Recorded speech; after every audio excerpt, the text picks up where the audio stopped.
Ngayong tag-ulan na naman at madalas ang pagbagyo at pagbaha, laganap na naman ang leptospirosis. Kaya, Leptostop!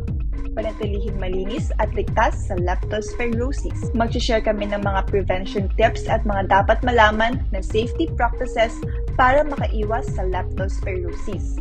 Pero, ano nga ba ang leptospirosis? Ang leptospirosis ay infection mula sa bakterya na Leptospira. Ito ay nanggagaling sa ihi ng hayop na maaaring kumalat sa tubig at pumasok sa mata, ilong, bibig o bukas na sugat.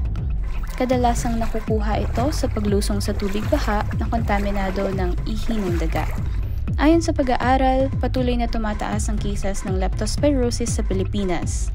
Mula sa 182 cases noong 2020, umangat ito sa 2,794 cases noong 2022.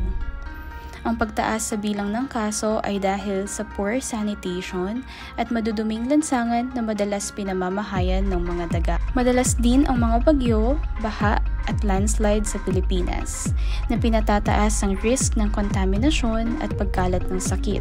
Ano naman ang mga simptomas ng leptospirosis na dapat tandaan?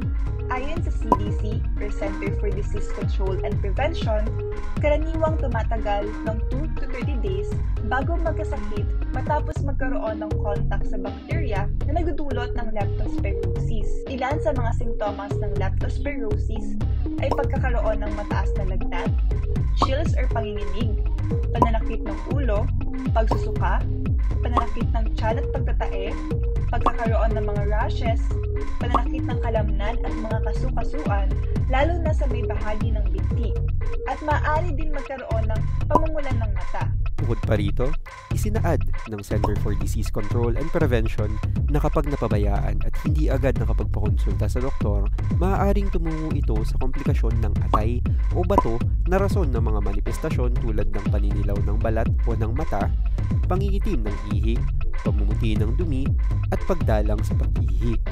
Bukod pa rito ay ang komplikasyon sa utak kung saan namamaga ang meninges na nagsisilbing proteksyon ng utak. Ang tawag sa uri ng malalang leptospirosis na ito ay Weil's disease. Maaaring tumagal ang leptospirosis ng ilang araw o ilang linggo kung ito ay mabigyan ng tamang gamot at pangangalaga.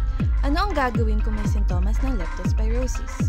Una, kilalanin ang mga sintomas na nabanggit katulad ng paninilaw ng balat, panginginig, at pananakit ng kalamnan. Pangalawa, kumonsulta agad ng doktor at sabihin kung lumusong sa baha o kontaminadong lupa upang makumpirma ang leptospirosis. Pangatlo, simulan ang gamot gamit ang niresetang antibiotics pagkatapos suriin ng doktor ang blood o urine test. Ano naman ang pag-aalaga pagkatapos ng gamot? Una, tapusin ang antibiotics. Ubusin ang buong reseta kahit bumuti na ang pakiramdam. Pangalawa, uminom ng maraming tubig para makatulong sa paggaling lalo kung naapektuhan ang bato. Pangatlo, bantayan ang sintomas. Kung bumalik o hindi mawala ang sintomas, magpatingin ulit. Pang-apat, magpahinga. Iwasan ng mabibigat na gawain habang nagpapagaling.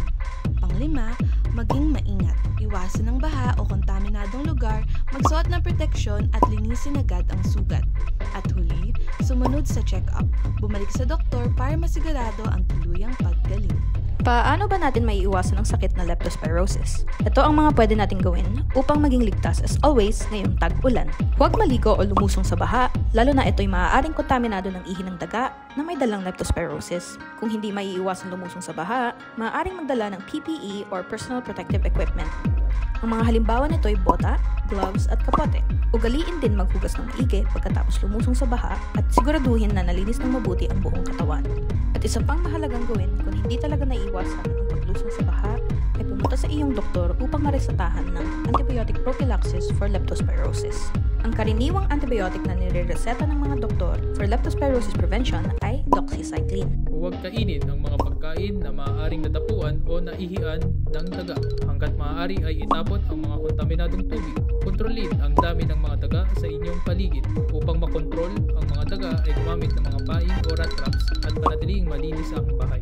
Ipabakuna ang mga alagang hayop katulad ng aso at pusa.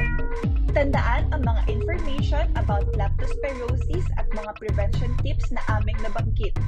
Stay informed, stay safe, stay dry.